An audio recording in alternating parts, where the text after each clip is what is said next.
네, 이재용 삼성전자 회장의 삼성물산 제일모직 부당합병. 삼성바이오로직스 분식회계 의혹에 대한 1심 선고가 잠시 뒤 내려집니다. 지난 2016년 국정농단 사태에 이어 3년 넘게 이어져온 사법 리스크의 향방을 놓고 관심이 집중되고 있습니다. 현장에 저희 YTN 법조팀 취재기자들이 나와 있습니다. 저희는 지금 서울중앙지법원에 나와 있습니다. 제 뒤쪽으로 보이는 법원청사 궂은 날씨에도 이재용 회장의 1심 선고를 앞두고 벌써 취재진과 방청객들로 분주한 모습인데요. 이곳에서 저희 김다영 기자와 함께 재판 소식 생생하게 전해드리겠습니다. 김 기자, 오늘 오후 2시부터 선고 공판이 시작됐는데요. 이재용 회장이 곧 법원에 도착할 것으로 알려지고 있습니다. 오늘 선고 어떻게 이뤄지는지 한번 짚어볼까요? 네, 서울중앙지방법원은 오늘 오후 2시부터 이재용 회장의 자본시장법 위반 혐의 사건 선고기일을 진행합니다.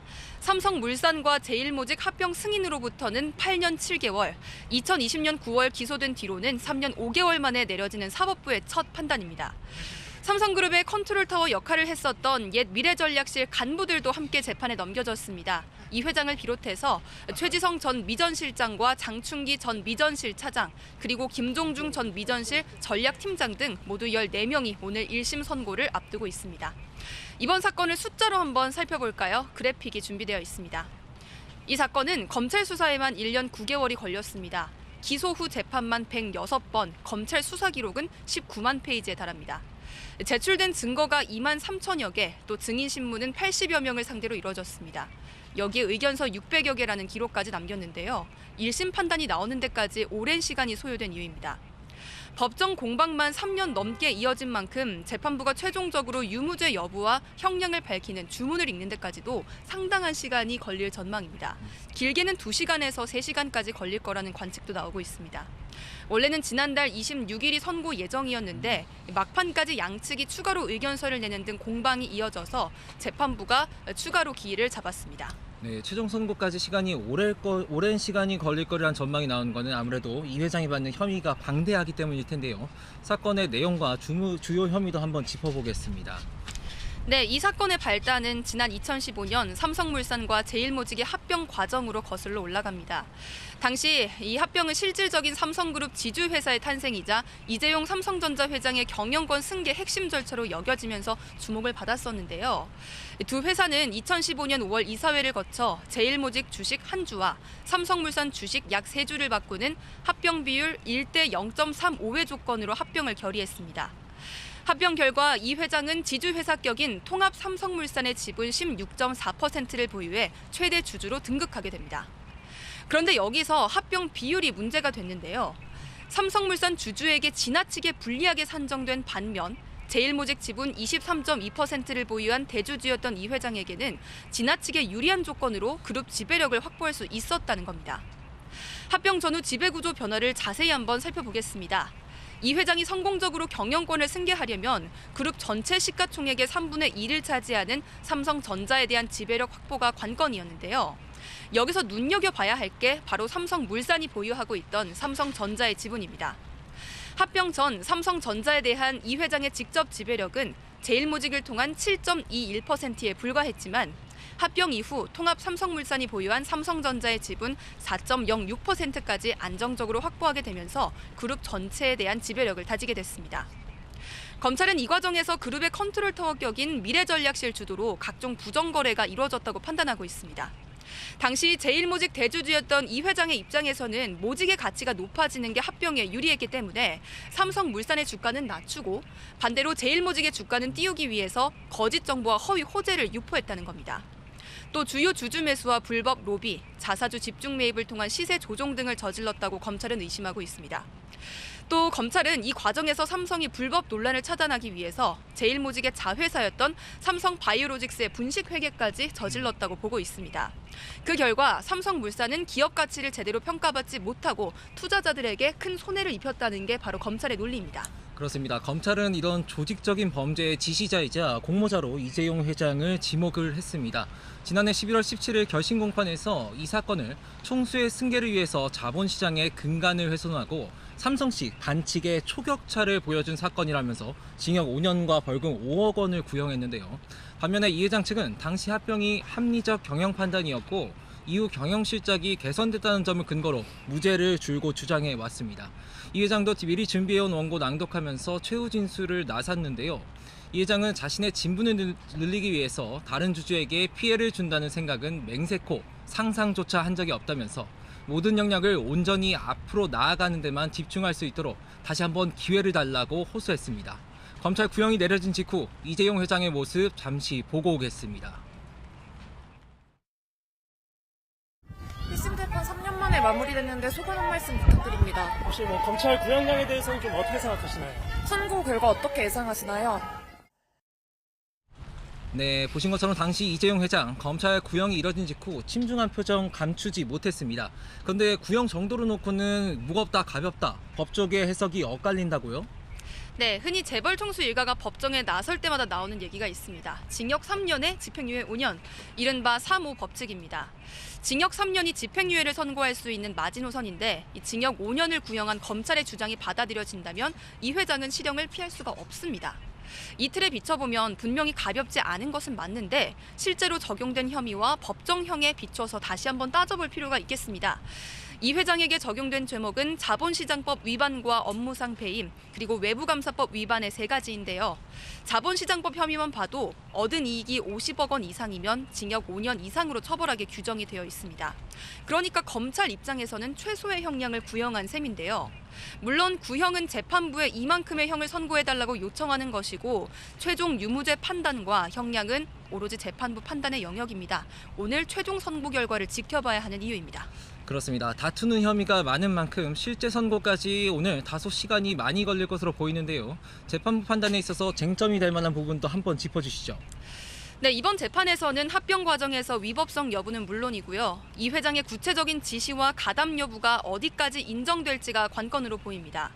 수사와 재판 과정에서는 이 회장이 부당 합병을 총괄하고 지휘했다는 결정적인 증거가 나오지 않았다는 평가가 많습니다. 검찰은 국정농단 사건에 대한 대법원 전원합의체 판결을 근거로 이 회장을 조직적 불법 행위의 지시자이자 공모자로 지목했습니다. 해당 판결문에는 이 사건 합병은 이재용의 지배권 강화라는 뚜렷한 목적을 가지고 이루어진 조직적인 승계 작업이라고 명시가 되어 있는데요. 적어도 승계 작업은 있었고 이 사건 합병이 경영권 승계를 위한 것이었다고 최고법원의 공식적인 판단이 내려진 겁니다. 다만 곧바로 합병이 불법이라는 판단으로 연결되는 것은 아닙니다. 정황은 인정되더라도 확실한 증거 없이는 유죄를 인정하기 어렵기 때문입니다. 그렇습니다. 법조계에서는 일부 혐의라도 유죄가 인정될 경우에는 파장이 만만치 않을 거란 시각이 많습니다. 횟수로 9년 넘게 이어진 이재용 회장의 사법 리스크의 파고 역시 더욱 가팔라질 수밖에 없는 건 물론이고요. 과거 국정농단 재판에선 실형 유무가 관건이었다면 이번 재판에서는 특히 무죄가 선고될지 여부가 중요하기 때문입니다. 국정농단 재판 결과는 삼성의 도덕성에 대한 사회적 지탄과 이재용 회장 개인의 경영 공백에 영향을 주는 정도로 끝났다면 이번 사건에서는 무죄가 합병으로 완성된 이 회장의 승계 정당성이 입증되기 때문입니다. 만약 일부라도 유죄가 인정될 경우에 피해를 입은 주주들의 손해배상 소송이 이어질 수 있다는 관측도 나오고 있습니다. 또 삼성물산 주주로서 합병을 반대했던 미국계 헤지펀드 엘리엇이 제기한 국제투자분쟁 중재판정부도 우리 정부가 1,300억 원을 배상해야 한다고 판단한 바가 있거든요. 정부가 불복해서 현재 취소 소송이 진행 중이긴 한데 오늘 1심 재판부 판단이 소송에도 영향을 미칠 거란 분석이 나오고 있습니다. 만약 이재용 회장에게 실형이 선고된다면 삼성그룹 또다시 초대형 악재에 직면하게 되는 건데요. 사실 이재용 회장은 과거 국정농단 뇌물 사건으로도 이미 2차례에 걸쳐 수감 생활을 한 경험이 있죠. 네, 그렇습니다. 그래픽을 보면서 한번 말씀을 나눠볼까요? 이 회장은 맨 처음 지난 2017년 2월 17일 이른바 국정농단 사건으로 구속이 됐습니다. 2017년 8월 25일 1심에서 징역 5년을 선고하면서 계속 수감 상태를 유지하다가 항소심에서는 징역 2년 6개월에 집행유예 4년을 선고받고 353일 만에 풀려나게 됩니다. 네, 하지만 이후에는 파기환송심에서 2년 6개월이 확정돼서 다시 수감이 됐고요. 또 그해 8월 형기 60%를 채우면서 가석방으로 풀려났습니다. 재수감된 지 207일 만에 풀려났던 이 회장의 모습 한번 보고 오겠습니다. 국민 여러분들께 너무 큰 걱정을 끼쳐드렸습니다. 정말 죄송합니다. 저에 대한 걱정, 비난, 우려, 그리고 큰 기대 잘 듣고 있습니다. 열심히 하겠습니다. 회장은 이후 2022년 광복절 특별사면 대상에 포함돼서 복권이 됐지만 파기환송심 진행 중이던 지난 2020년 9월 이번 부당합병 의혹으로 별도로 재판에 넘겨졌습니다. 경영복귀 이후에도 지난해 11월까지 1, 2주에 한 번꼴로 법원에 직접 나와서 재판을 받아왔습니다. 네, 사실 이번 수사가 촉발된 건 박근혜 정부의 국정농단 사건이 계기가 됐습니다. 당시 박영수 특별검사팀, 삼성이 이재용 회장의 경영권 승계를 위해서 최순실 씨의 딸 정유라 씨에게 말을 뇌물로 건넸다고 판단을 한 건데요.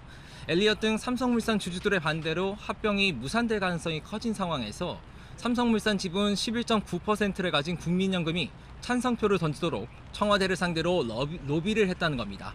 그 결과 이재용 회장은 2017년 2월 구속이 됐고 긴 재판 끝에 징역 2년 6개월을 확정받았는데요. 대법원은 제일모직과 삼성물산의 합병이 이재용 회장의 경영권 승계를 위해 이뤄졌다고 판단했습니다.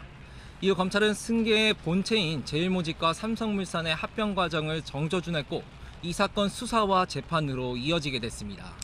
네, 검찰이 본격적으로 수사에 나선 게 지난 2018년 12월이었습니다. 시민단체와 금융위원회 고발 등을 토대로 승계 작업 자체가 불법이었는지에 대해서 2년 가까이 파고든 끝에 지난 2020년 9월 이재용 회장을 다시 법정에 세우게 되는데요. 당시 서울중앙지검장이었던 윤석열 대통령과 3차장 검사였던 한동훈 국민의힘 비상대책위원장이 수사를 지휘했습니다. 또 이복현 현 금융감독원장이 경제범죄 형사부 부장검사로 수사를 이끌었습니다. 국정농단 특검 때부터 손발을 맞춰왔던 이 세 사람이 수십 년에 걸친 삼성의 경영권 승계 과정에 대한 수사를 마무리한 셈입니다. 우여곡절도 많았습니다. 검찰이 이 회장의 구속영장을 청구했지만 법원에서 기각이 됐었고요.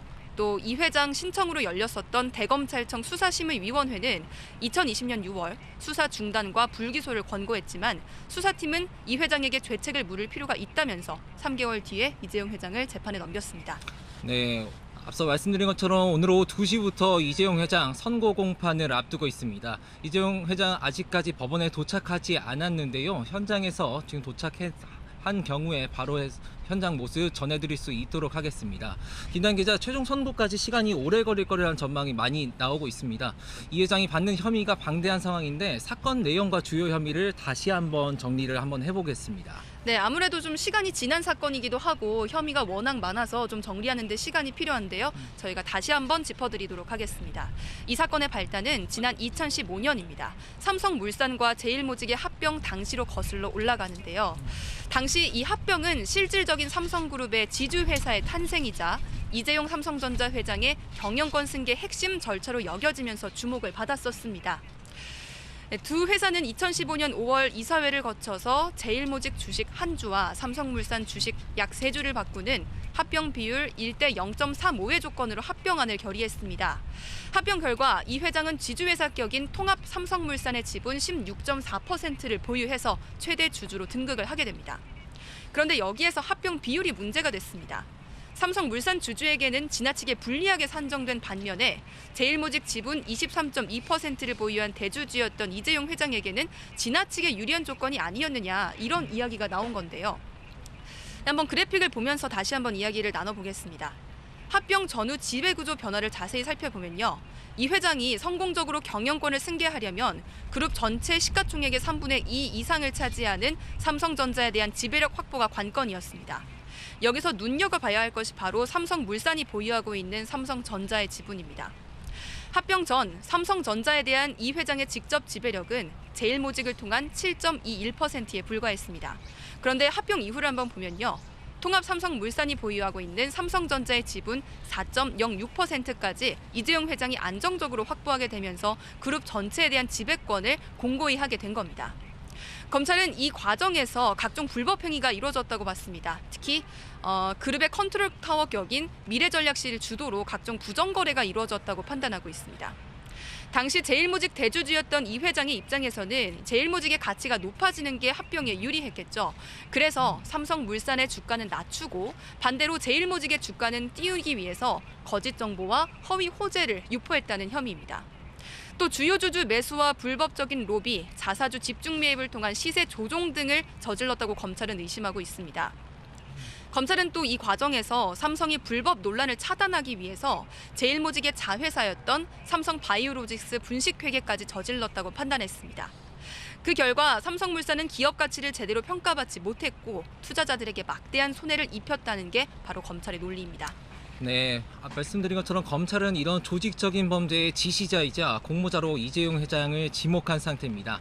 지난해 11월 17일 결심 공판에서 이 사건을 총수의 승계를 위해서 자본시장의 근간을 훼손하고 삼성식 반칙의 초격차를 보여준 사건이라면서 징역 5년과 벌금 5억 원을 구형했습니다.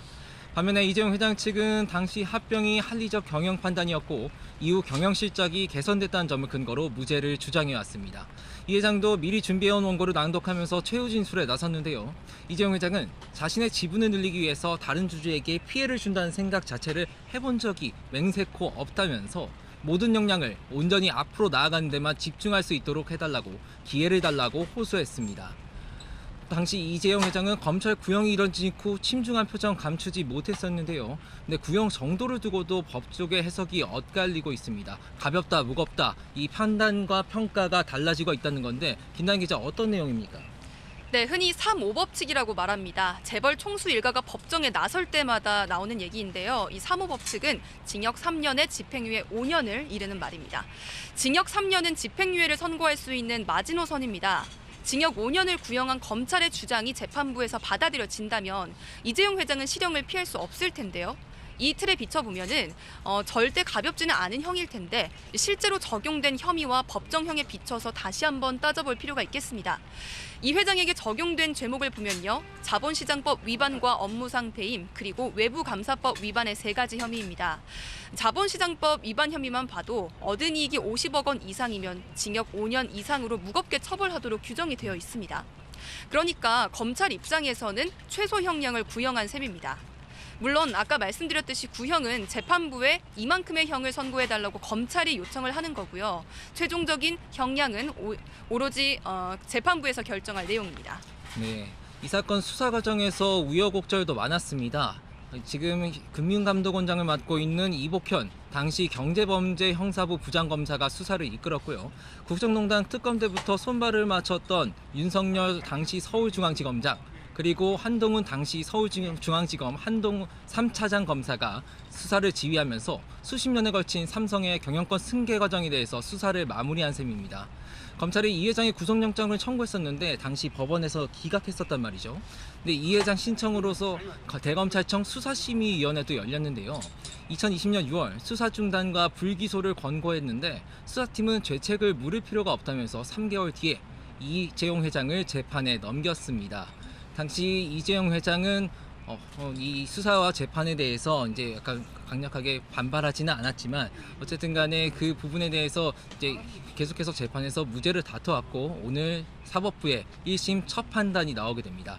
이재용 회장은 오후 2시 조금 뒤에 법정에 출석할 것으로 보이는데요. 1심 선고 공판이 조금 남아있는 상황입니다. 선고 공판 최종적인 결과 언제쯤 나올까요? 네, 아무래도 정확히 예측하기는 어렵지만 사건 내용 자체가 저희가 계속 말씀드린 것처럼 워낙 방대했잖아요. 또 피고인 수도 워낙 많다 보니까 상당한 시간이 걸릴 것으로 보입니다. 재판부가 최종적으로 유무죄 여부를 밝히는 주문을 낭독하는 데까지도 길게는 2-3시간이 걸릴 거라는 관측도 나오고 있습니다. 네, 재판부가 이제 최종적으로 유무죄를 어떻게 판단하느냐 그리고 형량을 얼마만큼 내리느냐는 이제 재판부의 판단이긴 한데요. 앞서 검찰이 징역 5년 그리고 벌금 5억 원을 구형하지 않았습니까? 근데 이 부분에 있어서 이 법 쪽에서는 이제 이 구형 정도가 가볍다, 무겁다 이제 판단이 엇갈리고 있는 상황이고요. 아까 말씀하셨던 것처럼 징역 3년에 집행유예 5년, 이른바 3-5법칙이 있지 않습니까? 근데 징역 3년이 집행유예를 선고할 수 있는 마지노선인데 징역 5년을 구형한 만큼 이제 검찰 주장이 받아들여진다면 이재용 회장은 실형을 피할 수 없는 상황이란 말이죠. 네, 이 틀에 비춰보면은 결국 가볍지는 않은 형인데 실제로 이재용 삼성전자 회장이 받고 있는 혐의와 또 법정형에 비춰서 따져볼 필요가 있습니다. 이 회장이 받고 있는 죄목을 다시 한번 정리를 해보면 자본시장법 위반 혐의와 업무상 배임 혐의, 외부감사법 위반 혐의 3가지입니다. 자본시장법 위반 혐의는 엄중하게 처벌을 하고 있습니다. 이 얻은 이익이 50억 원 이상이면 징역 5년의 실형을 선고하도록 규정하고 있는데요. 그런데 이 틀에 비춰서 보면 검찰 입장에서는 최소의 형량을 구형한 셈입니다. 법조계 일각에서는 검찰의 구형량 자체가 너무 낮지 않느냐 이런 지적이 나오는 이유입니다. 물론 구형은 재판부에 이만큼의 형을 선고해달라고 요청하는 예, 거라서 지금 서울중앙지방법원에 출석한 모습 보고 계십니다. 자, 1심 선고는 2시부터입니다. 한 20분 전에 지금 이재용 회장이 출석을 했고 지난번처럼 기자들의 질문에는 아무런 이야기하지 않고 서관 문으로 들어가는 모습 보고 계십니다. 자, 궂은 날씨에도 오늘 2심 선고를 앞두고 취재진들 분주하게 움직이고 있죠. 지난해 11월 결심 공판 당시에도 이 회장 검찰 구형 이뤄진 직후에 침중한 표정 감추지 못했다 이런 이야기 앞서 그 현장 기자를 통해서 들었었죠. 기자들의 질문에 당시에도 아무런 말 하지 않고 귀가하는 모습이었습니다. 이번에도 1심 선고를 앞두고 어떤 입장을 밝힐지 주목이 됐었는데 별다른 이야기 없이 입장 발표 없이 법정으로 들어갔습니다. 앞서 현장에서 취재기자가 이야기한 것처럼 오후 2시부터 선고 공판이 진행이 됩니다. 서울중앙지법 형사합의 2부에서 오후 2시부터 이재용 회장의 자본시장법 위반 혐의 사건 선고가 이루어질 텐데요. 삼성물산 제일모직 합병 승인으로부터 8년 7개월, 2020년 9월 기소된 뒤 3년 5개월 만에 내려지는 사법부의 첫 판단입니다. 사법부 첫 판단을 앞두고 이재용 회장이 어떤 입장을 밝힐지, 어떤 이야기를 할지 취재진들도 열심히 지금 취재를 통해서 혹은 또 이재용 회장에게 여러 가지 질문을 했었는데 아무런 입장도 하지 않고 그대로 서관을 통해서 들어간 모습 보고 계셨습니다. 자, 현장에서 조금 더 앞으로 재판 어떻게 진행될지 좀 진행을 해주시죠. 부장호 기자 나와주시죠. 네, 서울중앙지방법원입니다. 조금 전에 이재용 회장 법정에 출석하는 모습 보셨는데 아무 말 없이 법정으로 들어갔습니다. 잠시 뒤 오후 2시부터 이 회장에 대한 1심 선고 시작됩니다. 김 기자, 선고 언제 나올지 다시 한번 짚어주시죠. 네, 정확히 예측하기는 어렵습니다. 아무래도 사건 내용이 방대하고요. 또 피고인 수도 14명으로 많다 보니 주문을 읽는 데까지 상당한 시간이 걸릴 것으로 보입니다. 길게는 주문을 읽는 데만 길게는 2-3시간 정도가 걸릴 거라는 관측도 나오고 있습니다. 네, 알겠습니다. 법적 쟁점만큼이나 이제 사회적 파장이 컸던 사건인 만큼 오늘 1심 판결에 관심이 집중되는 모습입니다. 저희 취재진은 이어진 뉴스에서 선고 진행 상황 자세하게 전해드리겠습니다. 지금까지 서울중앙지방법원에서 전해드렸습니다.